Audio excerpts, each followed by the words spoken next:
Current bill అనేది మనకు address proof కోసం యూజ్ అవుతుంది. మనం ఆధార్, పాన్, డ్రైవింగ్ లైసెన్స్ వంటి వాటిని పొందాలన్నా అడ్రస్ ధృవీకరణ డాక్యుమెంట్గా ఈ పవర్ బిల్ తీసుకుంటాము. ఇక గుర్తింపు ధృవీకరణ పత్రాల్లో అడ్రస్ అప్డేట్ చేసుకోవాలన్నా బిల్లు ఉపయోగపడుతుంది. మీరు ఏదైనా ఫ్లాట్ కొనుగోలు చేసి స్థిర నివాసం ఏర్పాటు చేసుకున్నా లేదా మీ కుటుంబంలోని వేరే వారి పేర్లపై కరెంటు బిల్లు ఉన్నా మీరు అందులోని పేరు సులువుగా మార్చొచ్చు. కేవలం ఆన్లైన్ ద్వారా ఇంటి వద్దే చేంజ్ చేసుకోవచ్చట. చాలా మందికి ఈ విషయం తెలియక పాత కనెక్షన్ రద్దు చేసి కొత్త కనెక్షన్ తీసుకోవడం లాంటివి కూడా చేసేవాళ్ళు ఉన్నారు. కానీ అటువంటి అవసరం లేకుండా కరెంటు బిల్లును మీ పేరుపైకి మార్చుకోవచ్చు. ఫ్లాట్ కొనుగోలు చేస్తే registered sale deed, gift deed అవసరమవుతుంది. ఆధార్, పాన్ లాంటి ఏదైనా ధృవీకరణ పత్రం ఉండాలి. ఇక 100 రూపాయల నాన్ జ్యుడిషియల్ స్టాంప్ పేరుతో ఇండెమిట్ బాండ్ను అప్లోడ్ చేయాల్సి ఉంటుంది. ఈ బాండ్ ఫార్మేట్ TGSPDCL వెబ్సైట్లో అందుబాటులో ఉంది.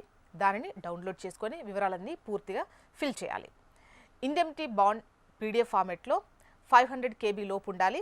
ఇక రిజిస్టర్ సేల్ డీడ్ 5 MB లోపు PDF ఫార్మేట్లో ఉండాలి. ఇక మీ గుర్తింపు ధృవీకరణ పత్రం 100 KB లోపు JPG లేదా PEG ఫార్మేట్లో ఉండాలి. వీటిని TGSPDCL వెబ్సైట్లో అప్లోడ్ చేయాలి. భార్యాభర్తల పేరుపై ఉండి ఒకరిపై మరొకరి పేరును మార్చుకోవాలి అని అనుకుంటే NAC అందించాలి.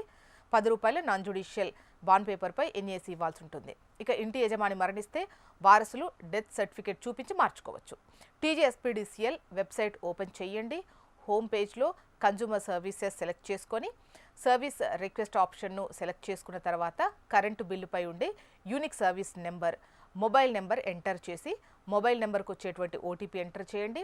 టైటిల్ ట్రాన్స్ఫర్ ఆప్షన్ సెలెక్ట్ చేసుకొని డాక్యుమెంట్ అప్లోడ్ చేయండి. విద్యుత్ శాఖ మీ వివరాలు పరిశీలించి బిల్లుపై పేరు మార్చేస్తుంది. మారిన తర్వాత కరెంటు బిల్లులో మీ పేరు వస్తుంది. దరఖాస్తు ఫీజు 25 రూపాయలు.